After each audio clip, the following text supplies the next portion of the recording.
Биздин пайдалуу китептер каналына кош келипсиздер. Жакын адамдарыңыз ийгиликтүү болушун кааласаңыз, бөлүшүп, лайк басууну унутпаңыз. Жаңы аудио китептерди өткөрүп жибергиңиз келбесе, каналга катталып, коңгуроону басканды унутпаңыз.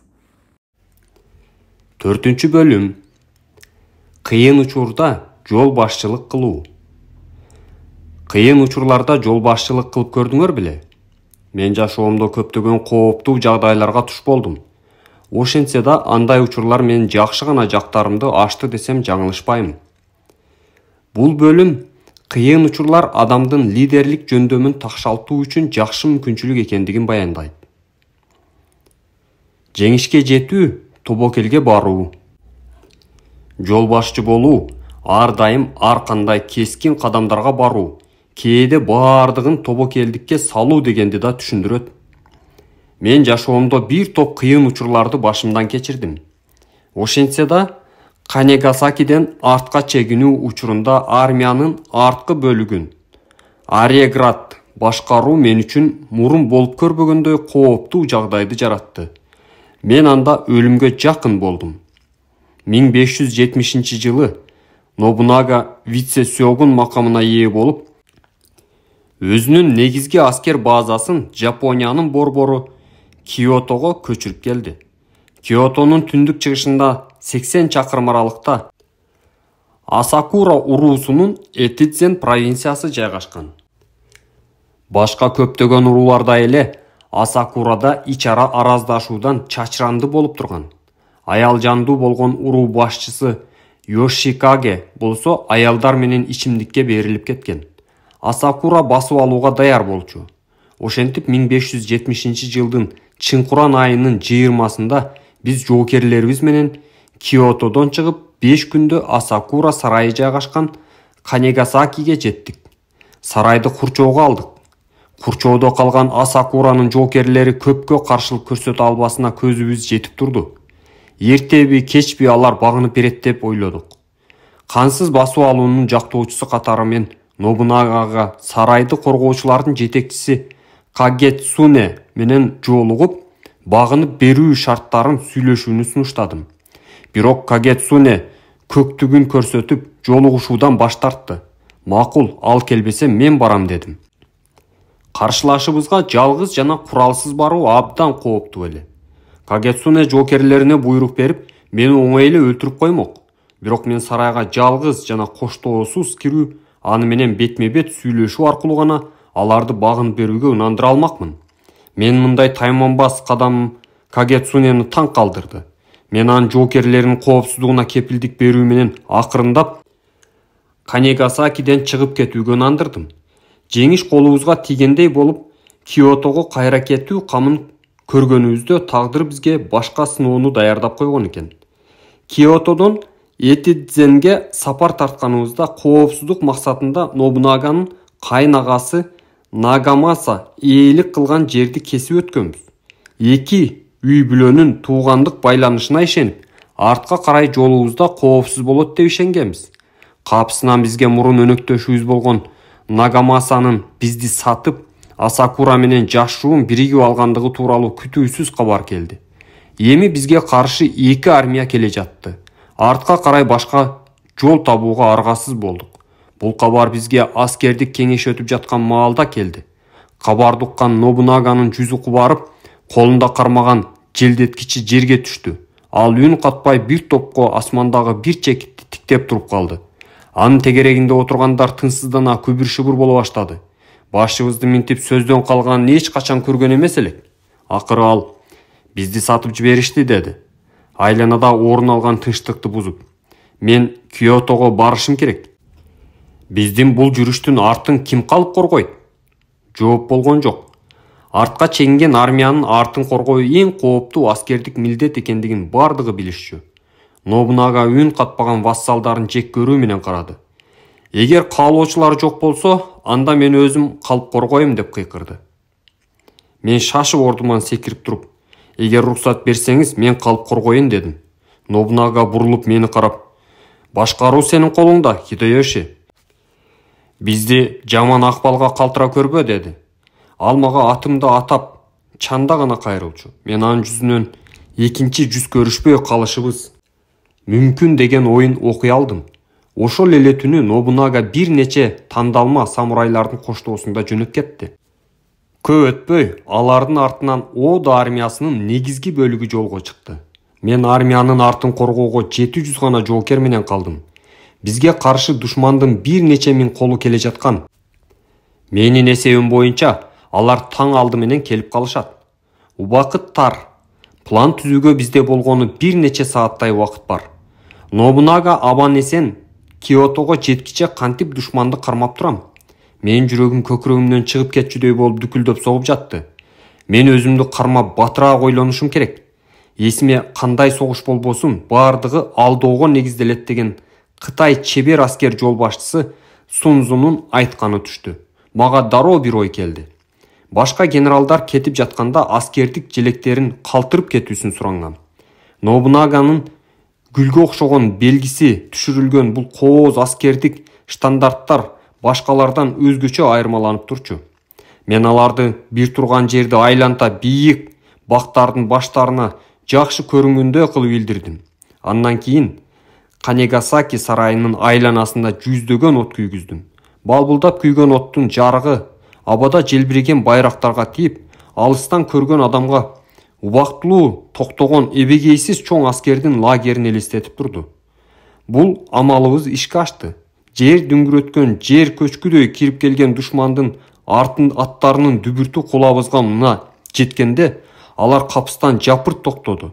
Алар биздин аскерлердин санын биле албай айран таң. Эми алардын таңдын атышын күтөрү белгилүү болду.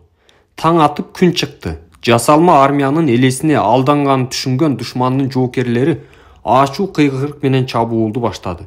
Бирок аларды дагы бир күтүлбөгөн окуя күтүп турган. Мен өзүмдүн 300 жоокеримди жашырып калган 400-үн 200-дөн 2 топко бөлдүм. 200 жоокерден турган биринчи топ Асакуранын соккусуна каршы биринчи болуп чыгып, мен күткөндөй эле көп өтпөй артка кат тартты. Кезеге келген экинчи топта душмандын соккусуна көпкө туруштук бере алган жок. Эки топтун артка чегинүүсү душмандын жоокерлерин кайраттантты. Алар алды артына карабай биз тарапка жапырт атырылды. Ошол кезде менин белгимди күтүп жашуун жаткан 300 жоокер кулак тундурган кыйкырык менен аларга каршы сокку урушту. Мындай күтүүсүз сокку убактылуу болсо да душманды артка чегинтти. Биз аттарыбызга минип качып кутулууга үлгүрдүк. Бир аз тыныгууга мүмкүнчүлүк болгону менен өмүрүбүз али кылдын учунда турган. Киотого жетүү үчүн дагы бир душмандын Икко-2 сектасын жерин кесип өтүүгө туура келди. Бул бир максаттуу сектанын бедели начар кечил аскерлерин жиинди болгону менен харизмалуу мурдагы кечил башкарып турган. Бул диний агымдын өкүлдөрү самтрактардын тобун элестеткени менен абдан ташбоор келишкен. Өлүмдөн кийин аларды бейиш күтүп турганына ишенген бул сектанын өкүлдөрү өлүмдөн да корккон эмес. Алар Ода уруусун жек көрүшкөн. Канды эңсеген бул жырткычтар алыстан бизге тозоктон чыгып келе жаткан ач арбактарды элестетти. Бирок менин чебер жаачыларымдын жаандай жаадырган октору алардын көбүн турган турпатында өлтүрдү. Алар бейишке бардыбы, жокпу айта албайм, бирок алар кетти, биз калдык. Ошентип дагы бир өлүмдөн качып кутулуп, акыры Киотого жеттик. Чарчаган аттар да, жоокерлер да суй жыгылды. Бул сапар абдан кыйын болду. Өзүмдү 9 өмүрүн жоготуп, 10-чу өмүргө үмүт арткан мышыктай сезип турдум. Кагенасакиден чегинүүдө армиянын артын коргоо демилгесин өз мойнума алуу ойлонбой кабыл алынган чечим эле. Ошентсе да, зейректигим жана жолдуулугум мени ийгиликке жеткирди. Мен максатыма жетүү үчүн бардыгын тобокелге салдым. Аны менен Ода уруусуна өзүмдү сөзүнө турган адам катары далилдей алдым. Ал эми менин жетекчилигимдин алдында болгон жоокерлердин мени ээрчүүнүн келечеги бар экендигине ишенимдери артты.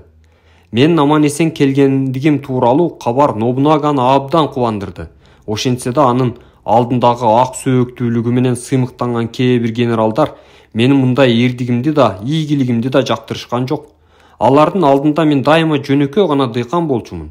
Бирок мен алардын кастыгын, менин лидер болуу артыкчылыгым үчүн акы деп кабыл алдым.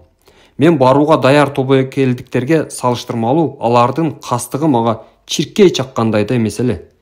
Лидердин улуулугу анын кыйынчылыктар менен күрөшүүгө болгон дилгирлиги менен да аныкталат. Ал эми жетүүгө кыйын болгон максатка милдеттенме сырын билүү менен жетсе болот. Жеңишке жетем десеңер, тобокелге баргыла. Биринчи баштап, биринчи бүткүлө. Мен буга чейин ар бир тапшырма чечкиндүүлүктү талап кылганын айтып келгем. Ал эми кыйын учурда кескин чара көрүүнүн маанилүүлүгүн мөөнөтсүз улуу жүрүштүн мисалында айтып берейин.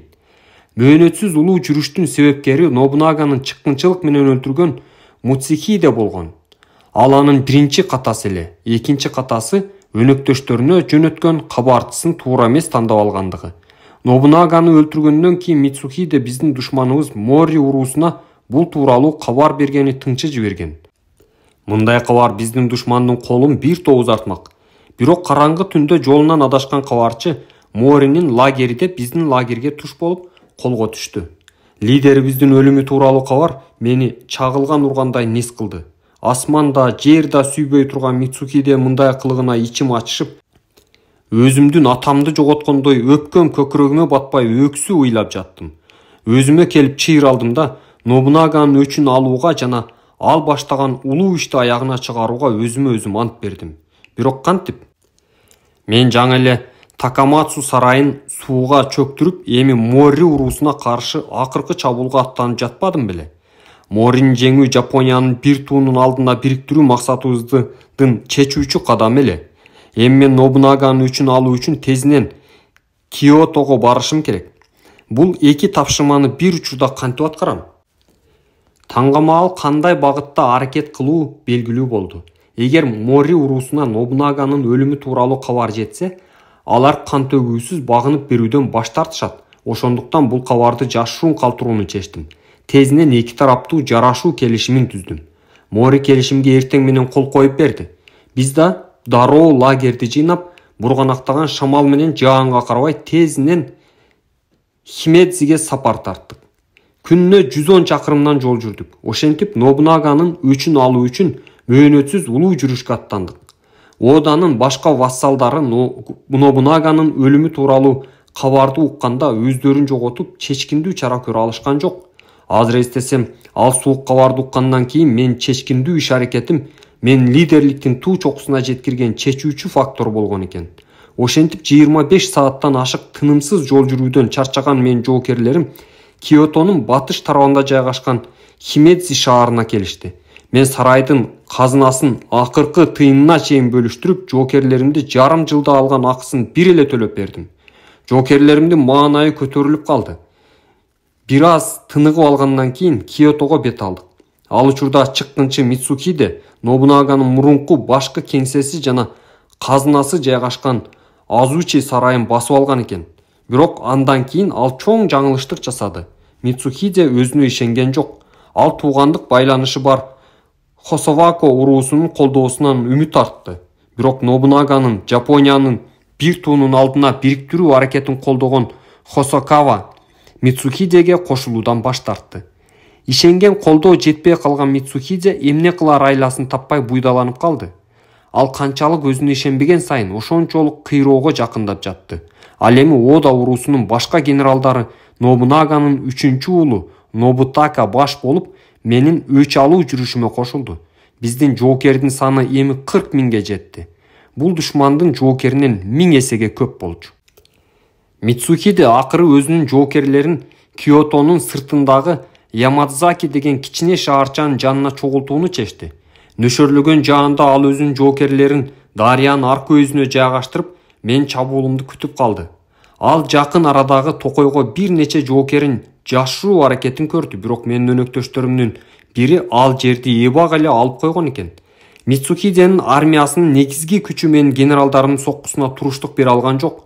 Мен душмандын калган армиясын бек маңдайынан чыгып талкалоого буйрук бердим. Ал эми Мицухиде чыккынчылыгы үчүн өз жазасын алды. Ал качып бара жаткан жеринен каракчылардын колунан өлдү. Мен дароо төгөрөктөгү бардык аскер башларга Нобунаганын өчү алынгандыгы тууралуу кабар жибердим. Ода уруусу муну кандай күчкө ээ болсо бүгүн да ошондой эле күчкө ээ экендигин эле элге жеткирүү үчүн бул кабардан бачым тараганын абдан маанилүү болчу. Коомдук пикирдин күчү бүтүндөй армиянын күчү менен барабар. Андыктан мен биздин уюмдун беделин көтөрүүгө болгон аракетимди жумшадым. Эгер ошол кыйын күндөрү мен чечкиндүү болуп, чечимдерди ыкчам кабыл албаганда, душмандар бизди бат эле басып алмак. Мен ошондогу ыкчам иш аракетим гана жеңишти биз тарапка алып келди десем жаңылышпайм. Соода ишинде болобу, башкаруудабы же согуш майданында болобу, лидер жеңиш сырын билет. Ал биринчи баштап, биринчи бүтүрөт. Иш аракетиңерге эмне себеп болгондугун далилдей билгиле. Элдер менин баардык нерсени өзүмдүн пайдама айланта алган табияттан тышкары күчүм бар экендигин айтышат. Улуу Кытай стратеги Сун Цзы айткандай, кандай гана салгылашуу болбосун, ал баштала электе эле аны бирөө сөзсүз жеңет. Башкача айтканда, кылдат пландоо жеңишке жеткирет, пландалбаган иш аракет уттурат. Бул жерде саясий факторлор да маанилүү ролду ойнойт. Өзүңөргө тарапташ жактарды тартып, душмандын санын кыскарткыла. Ар бир мүмкүнчүлүктү өзүңөрдүн пайдаңарга колдонгула. Мисалы мен мөөнөтсүз улуу жүрүштү баштоодон мурун өзүмө тарапташтарды тартып, эбегейсиз чоң кошуунду түздүм. Ийгиликке жетүүнүн дагы бир маанилүү ачкычы өзүңөрдүн иш аракетиңердин себебин далилдей билүү. Нобунаганын уулу Нобутаканын бизге кошулуп, Мицухидеге каршы чабуулга чыкканы абдан маанилүү болгон.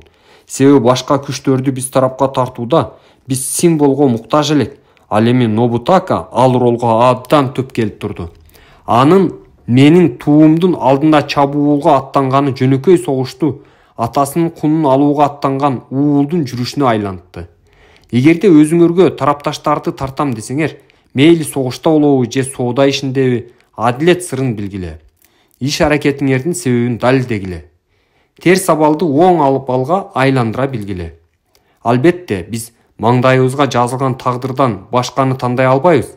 Ошентсе да биз аны кандай жол менен басып өтөбүз?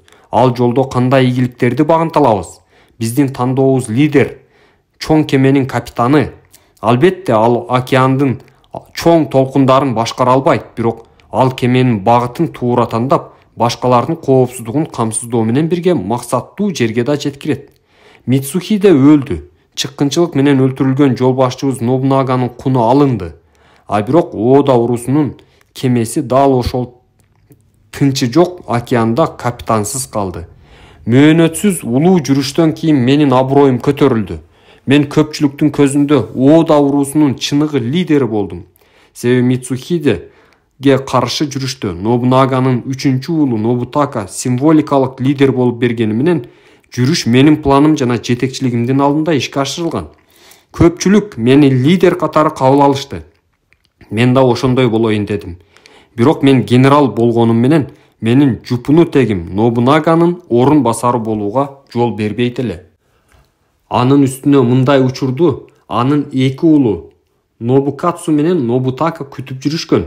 Ошондой болсо да алар негизсиз төрөлүп, мураскор болууга расмий укуктары жок болчу. Ага карабай экөө тең атасынын байлыгына жана сөгүн макамына ээ болууга үмүт артып турушту. Вассалдардын жарымы Нобукатсуну колдосо, жарымы Нобутаканы колдоп, экиге бөлүнүштү. Ар бир топтун өкүлдөрү жеке кызыкчылыктарынын негизинде өздөрүнүн колдоочуларын жактап жатышты. Нобунаганын орун басарын расмий тандоо үчүн көп өтпөй Киосу сарайында Нобунаганын уулдары Нобукатсу менен Нобутаканын Ода уруусунун бир нече улук вассалдарынын жана мени кошкондо 4 генералдын катышуусунда атайын кеңешме өттү. Кеңешмеде уулдардын бирине да атасынын лидерлик сапаттары берилбегендиги жана алардын атасынын байлыгы көбүрөөк кызыктыра тургандыгы анык болду. Чогулгандар эми бул орунга башка татыктуу кишини издеп убара тартышты. Ар бир катышуучу өз талапкерин сунуштап талаш күчөдү. Менин өмүрүм кылдын учунда эле. Белгисиздиктен чыгарып, кайсы бир деңгээлдеги атакка жеткирген устатым Нобунага эми жок. Мен ийгилигиме ичи күйгөн Ода вассалдары анын көзү тирүүсүндө өздөрүн мага болгон кегин ичине сактап жүрүшкөн. Эми алардын биринин колуна бийлик тийсе, менин чымын өлтүргөндө жок кылары белгилүү. Алардын ичинен айрыкча генерал Шибата мени өзгөчө жактырчу эмес. Мен тез көтөрүлгөнүм анын кыжырын келтирчү. Менден 14 жаш улуу Шибата үчүн мен самурай болууга татыксыз жөн гана байкуш элем. Ал үчүн менин көтөрүлгөнүм эмес, өлгөнүм артык болчу. Сарайда Нобукатсу менен Нобутаканын ортосундагы талаш уланып жатты. Шибата ары жактан ага байкоо жүргүзүп турганын байкадым. Ал кыска, кыркылган кара сакалы менен мурутун дайыма тыкан алып жүрчү. Ал бири-бири менен урушуп талашып жаткан аталаш бир туугандарын алыстан карап жылмайып, сакалын сылап турду. Бир маалда ал мени карап турганымды байкап, боюн көтөрө көзүмдү тиктеди. Моюнумду муздак шамал үйлөгөндөй болду, бирок мен да көзүмдү албай тиктедим. Киши толгон бөлмөнүн ары жагында турса да, анын ою мага даана угулуп турду. Шашпа, Хидоёши, сенин ичер сууң жакында түгөнөт. Бир аз күтөт, көрөсүң. Ооба, туура. Мен аны жакшы билем, бирок күтпөйм. Мен ага карата чараны азыр көрөм. Менин өмүрүм Ода уруусунун тагдыры менен тыгыз байланышкан. Өз өмүрүм менен кошо Ода уруусунун келечегин сактап калуунун бир гана жолу учурдагы мүмкүнчүлүктү пайдаланып, бийликти колго алуу. Бул мен үчүн кыйын учурду мүмкүнчүлүк катары кароо менен терс абалды оң абалга айлантууга мурунда болуп көрбөгөндөй ыңгайлуу учур. Эки уулдун талашы бүткөнчө мен кошуна балдар бөлмөсүнө кирип, Нобунаганын небереси Самбошини алып чыктым. Улуу урматтуу жолдоштор, силердин айтканыңарда чындык бар дедим, үнүмдү бийик чыгарып. Бөлмөдөгүлөрдүн баардыгы мени карап калышты. Биз бүгүн бул жерге жеке көз караштарыбызды талкуулоо үчүн эмес, улут алдындагы милдетти аткаруу үчүн чогулуп отурабыз. Андыктан жеке ойлорду айтып, талашууну коюп, байыркы каада салтыбызга таянуу менен маселени акыйкат кароого чакырам. Менин колумда Нобунаганын жалгыз татыктуу мураскору анын небереси Самбоши Нобутаданын уулу турат. Нобутада Нобунаганын расмий никеден төрөлгөн биринчи уулу. Тилекке каршы аны атасы менен чогуу өлтүрүштү. Менин айтканым менен 3 генералдын экөө макул болуп, кеңешменин мүчөлөрү Самбошини мыйзамдуу мураскор деп таанууга аргасыз болду. Самбоши азырынча наристе болгондуктан анын устаты катары мени дайындашты. Ошентип, Оданын башына ата тегине эмес, жөндөмүнө жараша татыктуу жетекчинин келүүсүнө жол ачылды. Шибатанын мени тиктеген көздөрү ого бетер муздады. Ал эми мага эч нерсе кыла албайт болчу. Эми ата тек эсепке алынбай калгандан кийин менин атаандаштарым менен жеке жетишкендиктери менен гана таймаша алышат. Ошондуктан кооптуу абалдан ийгиликтүү чыгуу сырын билгиле. Терс абалды оң абалга айландыргыла. Коркуу сезимин жеңе билгиле. Нобунага өлтүрүлгөндөн кийин Оданын улук вассалдары кандай кадамдарга бараарын билбей өздөрүн жоготуп нес болуп турду. Мен болсо жөн турбай аракет кылдым. Чыныгы лидер чечкинсиздикти иш аракет менен жеңүүгө болоорун жакшы билет. Кыйын учурларда адатта адамдар коркуу сезимини алдырып, иш аракетсиздик кылат. Албетте жогорку деңгээлдеги сүйлөшүүлөрдү жүргүзүүдө болобу, же согуш майданында болобу, коркуу бул табигый сезим. Канегасакиден артка чегинген армиянын артын коргоо жоопкерчилигин өз ыктыярым менен өзүмө алуу менде коркуу сезимин жаратты беле? Албетте, мен да баардык адамдардай эле өлүмдөн корком. Бирок менин жакырчылыкта төрөлүп өскөнүм, менин чоң артыкчылыгым. Менде эч качан мен жогото турган эч нерсе болгон эмес. Жогото турганы бар адамдар адатта кыйын учурларда кескин кадамга баруудан кооптонушат. Анда коркуу сезимин кантип жеңсе болот? Тагдыр баардыгын башкарат деп байыркы Кытай макалында айтылгандай, болуп жаткан окуянын өз нугуна кетүүсүнө жол бербегиле. Дегеним, кыйын учурда колуңардан келгенинин баардыгын жасагыла да, андан кийин тагдырга ишенгиле. Согуш майданында болобу же башка иште болобу, коркуу сезими менен күрөшө бергиле. Балким буга ишенүүгө кыйын. Анткени менен турмуштагы кыйын учурлар адамдын лидерлик мүмкүнчүлүктөрүнүн чындыгында эле ачат экен. Биздин пайдалуу китептер каналына кош келипсиздер. Жакын адамдарыңыз ийгиликтүү болушун кааласаңыз, бөлүшүп, лайк басууну унутпаңыз. Жаңы аудио китептерди өткөрүп жибергиңиз келбесе, каналга катталып, коңгуроону басканды унутпаңыз. 5-бөлүм. Сүйлөшүүлөрдү жүргүзүү жана дипломатия. Мени аскер ишиндеги жөндөмүм атакка жеткиргени менен мен өзүм мамлекеттик башкаруудагы жетишкендиктери менен көбүрөөк сыймыктанам.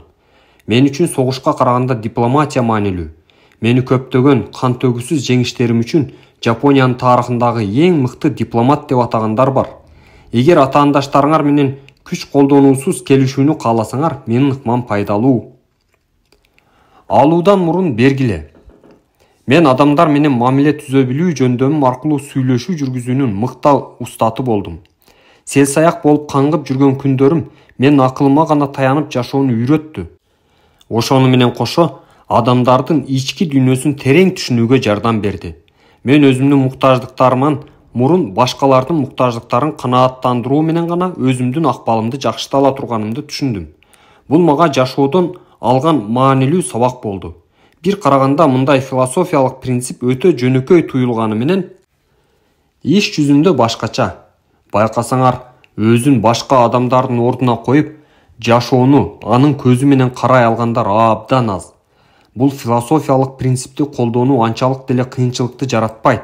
Болгону аны туура түшүнүп, туура пайдалануу керек.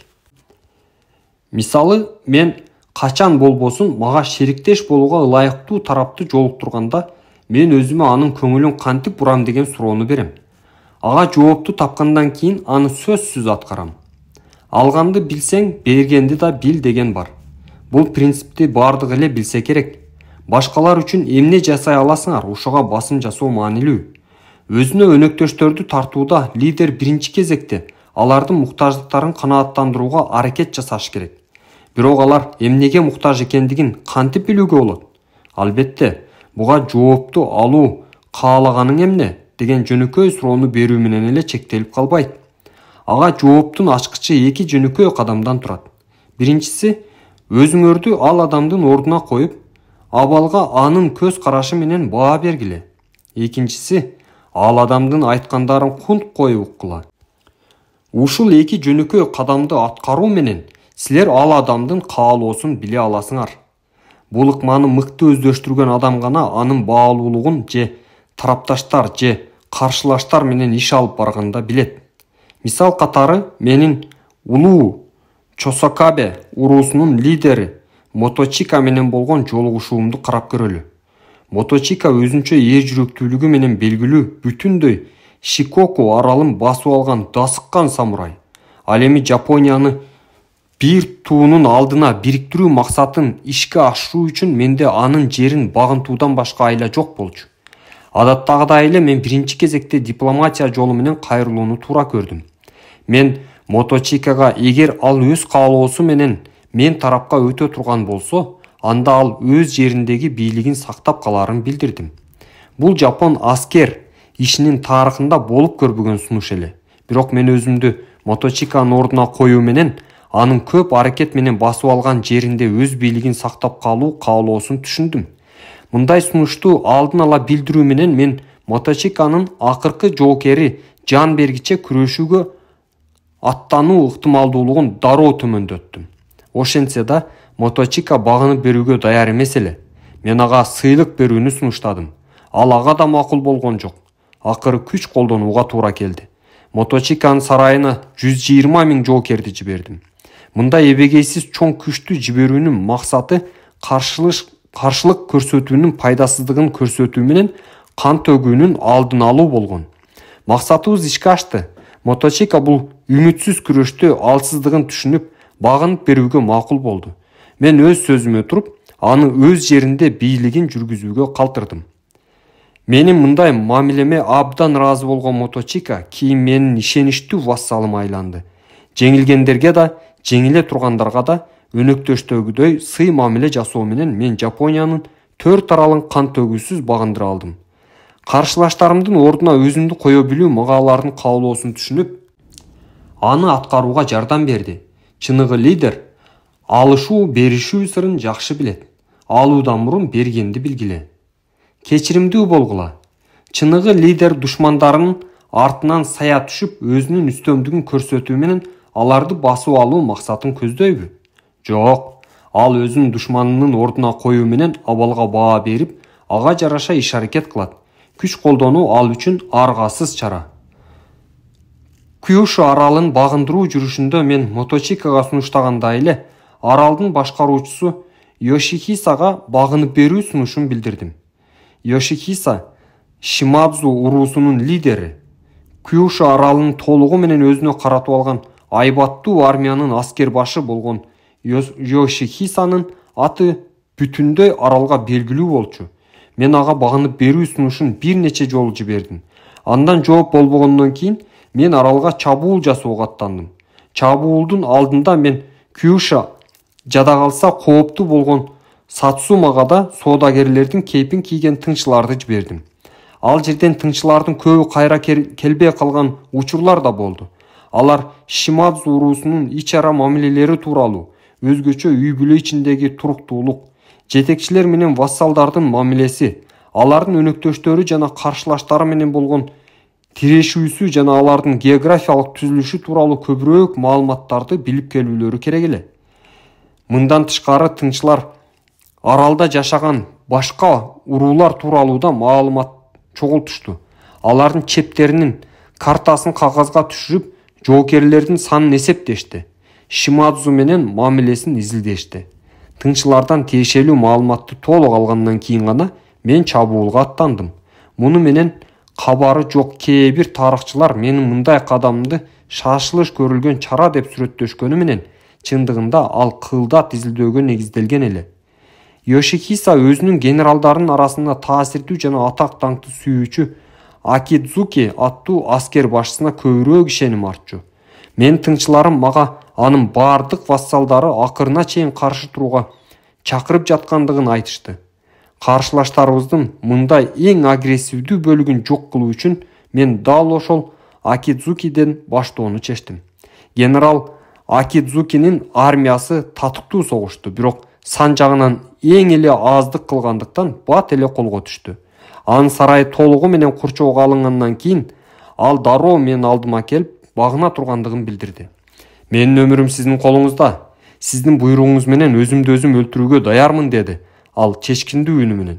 Мен анын эмнени айткысы келгенин түшүнүп турдум. Анын колдорунун бир аз титиреп турганын байкадым. Албетте самурайда башка адамдардай эле жашагысы келет. Мен түшүнүү менен башымды ийкедим да, анын үй бүлөсүнө тийиштүү муундан муунга мурас катары берилип келген чай сервизин көрүүгө болор бекендигин сурадым. Менин салттуу чай ичүү каадасына болгон кызыгуумду мурдатан билген Акидзуки өзү менен кошо ала келген сервизди дароо мага белек катары тапшырды. Мен ага: кичипейилдигиңизге чоң рахмат. Сизге окшогон чыныгы самурай үчүн душманга каршы туруу турган иш. Эми бизге багынгандан кийин биздин ортобузда эч кандай кан төгүүнүн болуусун каалабайм. Сиздин жериңиз сиздин колуңузда калсын. Барып бийлигиңизди жүргүзө бериңиз, дедим. Өзүн өзү өлтүрүүгө буйрукту күткөн Акидзуки мындай сунушту күткөн эмес. Анын сөзү оозунан түшүп, эмне дээрин билбей турду. Ушундай эле абал өздөрүнүн чектелген башкаруу жөндөмдөрүнөн кан төгүүлөргө болгон каалоосу күч менин көптөгөн башка вассалдарымда да болгон. Бирок мен дипломатияны жеңишке жете электе да, жеткенден кийин да колдонуу керектигин мурун эле түшүнгөм. Колго түшкөн душманды аман калтыруу же мына жеңишке жетип душмандын жерине салтанаттуу кирүүгө күпүлдөп турган армиянын тизгинин тарта алуу чыныгы лидерлик сапаттар. Жеңилген Акидзуки өз жериндеги бийлигин уланта тургандыгы тууралуу маалымат Кюшуга бат эле тарады. Аны уккан башка генералдар ыктыярдуу багынып берүү демилгелери менен келип жатышты. Акидзукиде эле аларда мага баалуу чай сервиздерин жана башка үй бүлөлүк тебериктерин белекке тартуулашты. Ошентип биздин жоокерлер Кюшу аймагына киргенине бир жума өткөндөн кийин эле менин өзгөчө тактикам жемишин берип, Шимадзу аскер башчыларынын басымдуу бөлүгү ыктыярдуу багынды. Бирок алдыда дагы эле эң каардуу каршылашыбыз Йошихиса турган. Албетте мен ал беттешүүгө абдан кылдат даярдандым. Мен 1,5 миллион жоокерден турган армиямдын катарында анын армиясы кымындай эле. Йошихиса татыктуу согушту, бирок жеңиш мен тарапта болчу. Ал жарашуу желегин көтөрүп менин алдыма келди. Кырылган чачы жана үстүндөгү кечилдин ак кийими анын аскер жолунан кетүүсүнүн белгиси эле. Эми Кюшу аралынын мурунку башкаруучусу болуп калган Йошихиса менин алдыма келип жүгүндү. Ал менин чатырыма жалгыз кирди. Себеби менин кишилерим анын сакчыларын сыртта калтырып кылычын алып калышкан экен. Келиңиз, менин жаныма олтуруңуз, Йошихиса деди мага жанымдагы орунду көрсөтүп.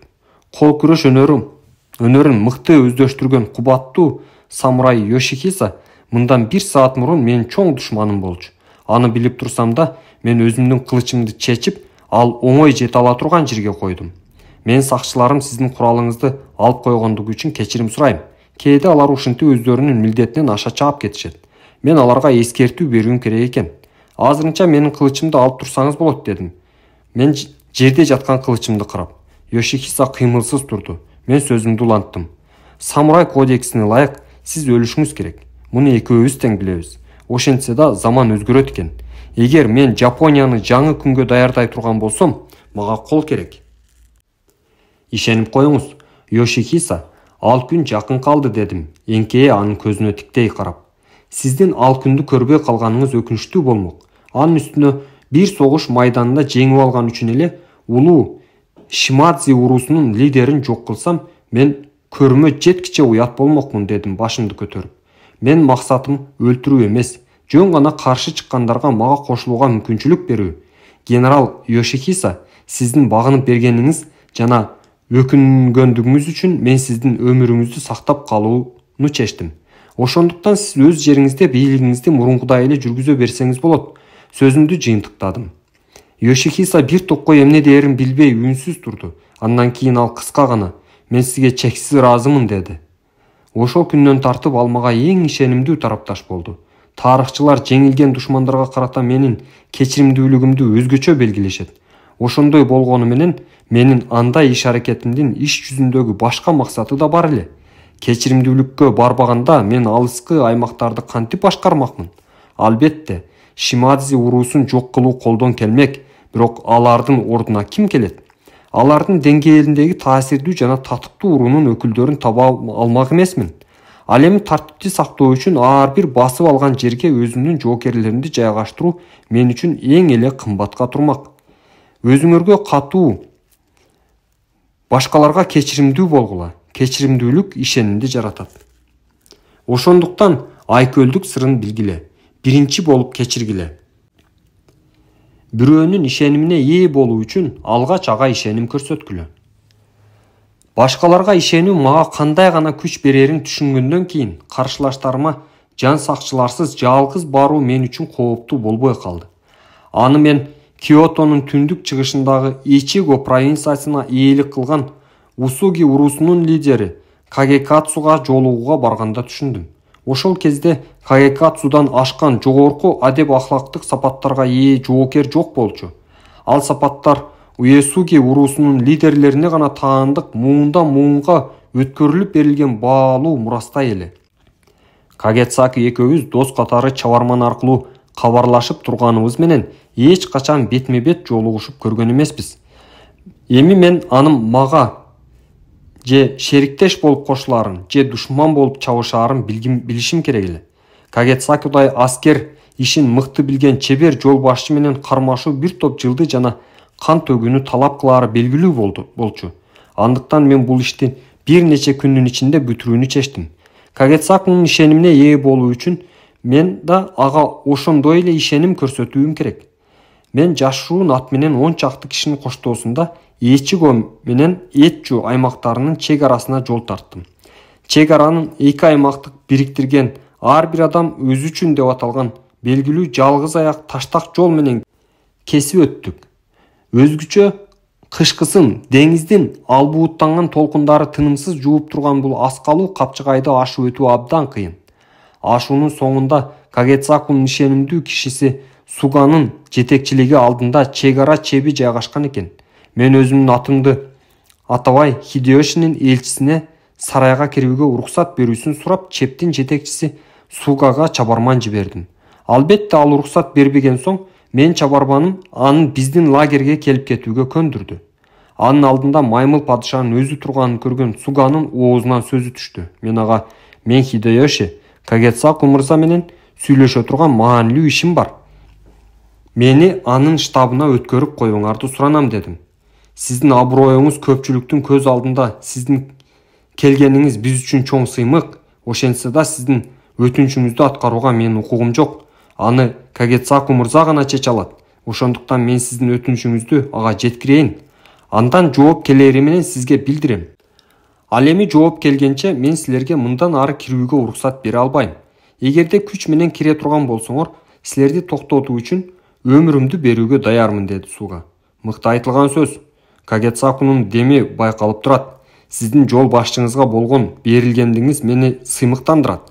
Сиз айткандай болсун. Мырзаңызга чабарман жибериңиз, мен жоопту күтөм, дедим. Менин бир ууч гана жоокердин коштоосунда келгендигим Кагетсаку үчүн күтүүсүз жаңылык болду. Ал дароо улук вассалдарын чакырып кандай чара көрүү маселесин талкуулады.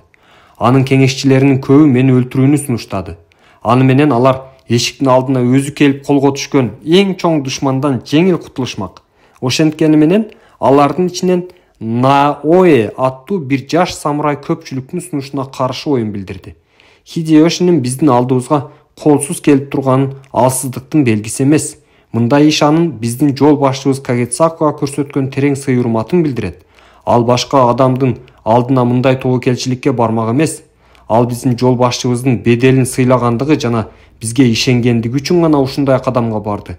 Эгер биз анын ишенимине шек келтирип, аны өлтүрө турган болсок, биздин бул чыккынчылыгыбыз укумдан тукумга айтылып түгөнгүс жомок болот, деп сүйлөдү.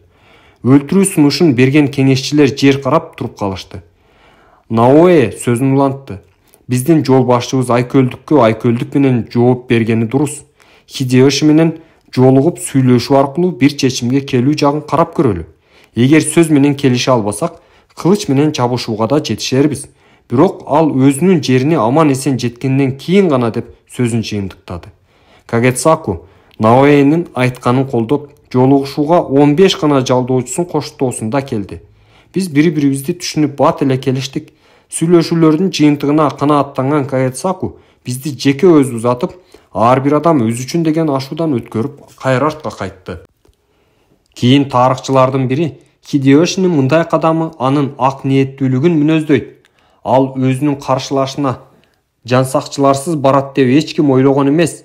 Анын мындай кадамына таасирленген Кагетсаку Хидеёшини өзүнөн да бийик адам катары кабыл алып, аны менен араздашуу акылсыздык деген жыйынтыкка келген, деп жазып чыкты. Албетте мындай маалыматтардын тактыгына дайым эле ишене берүүгө болбойт. Ошентсе да бул сапар баардыгын туп-туура жазылган. Таш менен урганды аш менен ур деген бар. Бирөөнө болгон ишенимди жигердүү иш-аракет аркылуу көрсөтүү адеп ахлаксыз адамдан башкасынын баардыгын кыянатчыл иш жасоо дабасын солгундатат. Бул менин жеке тажрыйбамдан алган сабак. Каршылашыңарды шериктештерге же өнөктөштөргө айландыргыңар келеби? Анда ишеним көрсөтүү сырын билгиле. Бирөөнүн ишенимине ээ болуу үчүн алгач ага ишеним көрсөткүлө. Маалыматтык коомдук пикирди жаратуу үчүн колдонгула. Менин лидер катары жетишкен ийгилигиме менин маалымат стратегиямда чоң өбүлгө болду. Атап айтсам, Нобунаганы кыянаттык менен өлтүргөн чыккынчы Мицухидеден өч алуу максатындагы Ямадзаки салгылашында коомдук пикирди жаратуу чечүүчү ролду ойноду. Ал салгылашууда даярдык көрүүдө мен бизге шериктеш тараптар менен мамилебизди бекемдөөгө болгон аракетимди жумшадым. Мен досторго да, душмандарга да төмөндөгүдөй мазмундагы билдирүү жибердим. Тынсызданууга эч себеп жок. Нобунага жана анын үй бүлөсү Хонодзе чиркөөсүндө өлүмдөн аман калышты. Албетте бул маалымат калп болчу. Ал эртели кеч баары бир бети ачылмак. Анткен менен ал убактылуу болсо да бизге шериктеш болууга дарымети бар тараптардын Мицухиденин армиясына кошулуп кетүүдөн сактады. Алардын кээ бирлери кийин өз каалоосу менен биз тарапка өттү. Мен аларды марттык менен ыраазы кылдым. Лидер болотту, кылычты гана эмес, алтынды, тыйынды да колдоно билиши керек. Шидзугатакедеги жеңиштен кийин мен өлкөдөгү бардык генералдарга ал тууралуу билдирүү жибердим. Билдирүүдө өлкөнүн түндүгү Эчигогого чейин, ал эми чыгышы Мусашиге чейин Хидеёшиге кошулду деп жазылган. Ал билдирүү өлкөдөгү бардык аскер башчыларга жада калса согуштун илеби жетпеген алыскы аймактарга да жетти. Албетте, ал билдирүүдө да жалган маалымат болгон. Эчуге менен Мусаши душмандардын башкаруусунда эле. Ошенткен менен алыскы аймактар биз тараптагы абал тууралуу кабардар болбогондуктан мындай маалыматка аларды ишендирүү оңой эле. Ал эми биздин максат алардын каршылык көрсөтүүдө майнап чыкпасына ишендирүү болчу. Лидер болуу коомдук пикирди жаратуучу жарыяларды жасоо менен өзүңдү элге көрсөтүүнү да талап кылат. Жапон аскер башчылары адатта мындай дипломатиялык билдирмелерди шериктештерине жиберүү менен эле чектелген. Ал эми мен аларды биринчи болуп бардык жерге жана бардык адамдарга жиберүүнү туура таптым. Коомдук пикирди жаратуу сыры мындан канча бир кылым мурун кандай актуалдуу болсо, бүгүнкү күндө да дал ошондой актуалдуу. Коомдук пикирди жаратуу үчүн маалыматты өзүңөрдүн пайдаңарга колдоно билгиле. Сөзүңөргө тургула. Менин сүйлөшүүлөрдү дайыма таза ниетте жүргүзгөндүгүм мага абдан жардам берди. Лидер чынжыл жана аткарууга кандай кыйын болсо да берген убадасына бекем болушу керек. Ошол согушкан аймактар доорунда генералдардын көбү кооз сүйлөгөндү билгени менен ишенимдүү боло алышкан эмес. Алардан айырмаланып, мен берген сөзүмдү кандай кыйынчылыктар менен болсо да дайыма аткарууга далалаттанчумун. Али Нобунаганын кызматында жүргөн кезимде тагдыр мага бир маанилүү сабакты берди. Анда мен өзүмдүн дипломатиялык жөндөмүмдү алгачкы жолу сынап, Биччу провинциясынын Сайто уруусунан аскер башчыларын Ода уруусуна кошулууга көндүрүү аракетин көрүп жаткам. Сайто уруусунун Инабаяма сарайын курчаган тоолуу сепил адам өткүс болуп эсептелинчү. Ага карабай 1564 жылдын башында биздин тыңчылар уруу ичинде бийлик талашуу жүрүп, ич ара согушуп жаткандыгы тууралуу маалымат алып келишти. Ал ич ара араздашууну кол салууга ыңгайлуу мүмкүнчүлүк катары көргөн Нобунага мага ал аймактагы башка сарайлардын ээлери менен байланышып, шериктештик алака түзүүгө буйрук берди. Алар бизге Инабиямага кол салууга ыңгайлуу база болуп бермек. Адатынча селсаяк соодагердин кейпин кийип, бул образ мага жакшы жарашчу. Биччу провинциясын башынан аягына чейин кыдырып, жашуун ар бир аскер башы менен жолугуп чыктым. Уруу ичинде өз ара араздашуу күч алып турган кезде мындай жашуун сүйлөшүүлөрдү жүргүзүү эң кооптуу болгон. Бир туура эмес кадам менин өмүрүмдү алмак. Ошентсе да Сайто уруусунун бир нече генералдарын биз тарапка өтүүгө көндүрүү менен мындай тобокелдикке баруу бекер болбогонун далилдей алдым. Мен өзгөчө Унума сарайынын аскер башчысы Дзиродземонду Одага тарапташ болууга көндүрүүгө кызыктар элем. Мен Унума сарайына тиешелүү адамдарга пара берүү аркылуу кирип, Дзиродземондун алдына келдим. Бирок ал менин сөзүмдү аягына чейин укпастан мени зынданга салууга буйруду. Мени сооруткон жалгыз нерсе, мен зынданда жалгыз эмес элем. Бүлбүлдөп күйгөн шам чырактын жарыгынан мен чынжыр менен кишенделген скелетке окшогон адамдын сөлөкөтүн көрдүм. Анын кабыргалары чыгып, сакалы жерге чейин өскөн экен. Эгер ал башын көтөрүп мени карабаганда, мен анын өлүк деп ойломокмун. Сиздин бул жерге түшкөнүңүзгө канча болду деп сурадым. Ал оор үшкүрүнүп алды да көзүн жумуп бир саамга ойлонуп калды. 3 жыл болду деп бир жолу үшкүрүп алды. Муну уккан мен сакчы деп ордуман ыргып туруп, зындандын темир эшигин каккылап кыйкырып жибердим. Эй сакчы, мен силерге бир маанилүү нерсени айтуум керек деп кыйкырдым. Өзүмдүн кызыл тилимдин арты менен мен сакчыларды мен зынданга салуу чоң жаңылыш болгондугун айтып ишендирдим. Мен аларга мага Дзиродземонго шашылыш кабар жеткирүү тапшырмасы берилгендигин, Дзиродземон ал кабарды уккандан кийин аны кеч алганына ачууланарын жана кандайдыр бир деңгээлде өзү күнөөлүү болгонуна карабай баардыгын жазалай тургандыгын айттым. Силер менин ордума отуруп калууну каалабайсыңар да, туурабы дедим мен. Менин айтканыма анча ишене бербей карап турган сакчыларга. Анда Дзиродземонго барып айткыла.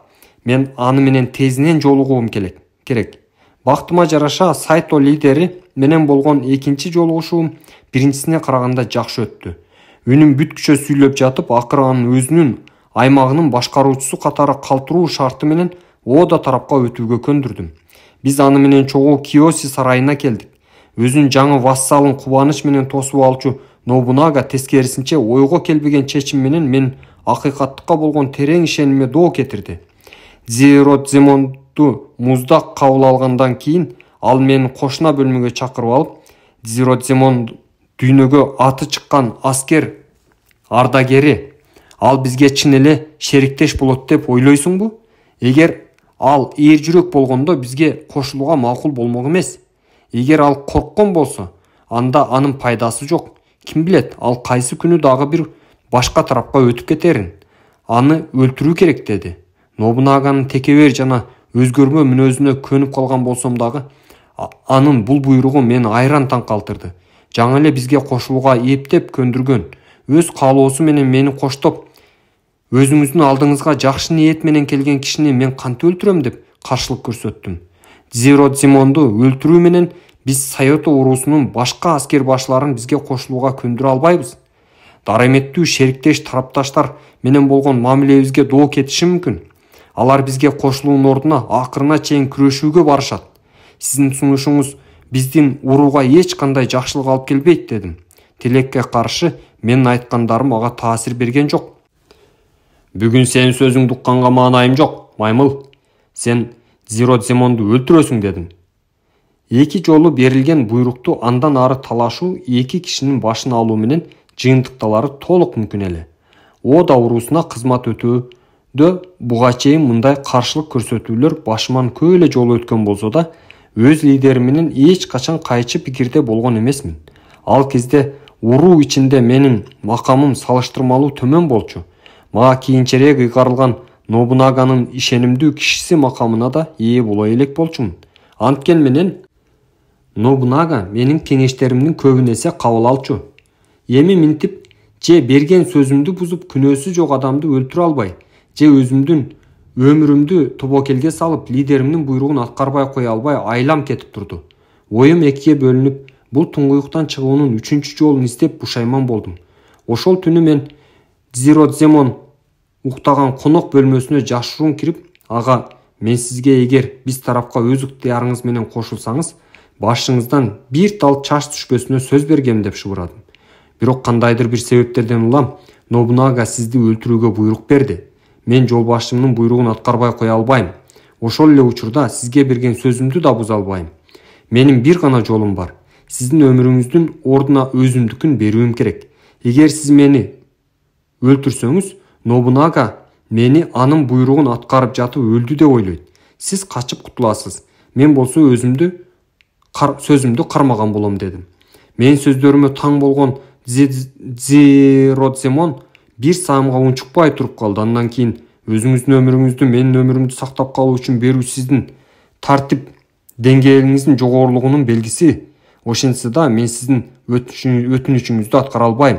Сизде айкөл самурайды өлтүргөндөн кийин мен киммин? Мындай ишке барууга мен эч нерсе жада калса өлүм да көндүрө албайт деди. Анда батыраак бул жерден кетиңиз. Мен сизди жарым жолго чейин узатып барайын. Эгер керек болсо, мени туткун катары колдонуңуз дедим. Кылычымды акырын чечип калтырып, Дзиродземон менен жашыруун Киоси сарайынан чыгып, анын коопсуз жерге чейин узатып бардым. Анын качып кеткенине шарт түзүп берүү менен мени Нобунаганын каары күтүп турганы белгилүү эле.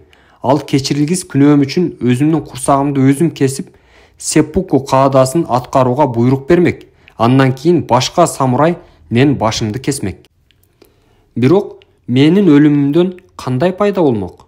Башы жок маймыл эми же Нобунагага, же ал экөөбүздөн берилген ишке эч пайдасын тийгизе алмак эмес. Мен ойлонуп, Дзиродземондун кантип качып кеткендиги тууралуу чындыкка окшогон калпты ойлоп таап, Нобунаганын алдында актандым. Кийин мен ал калпымдын пайдасын көрдүм.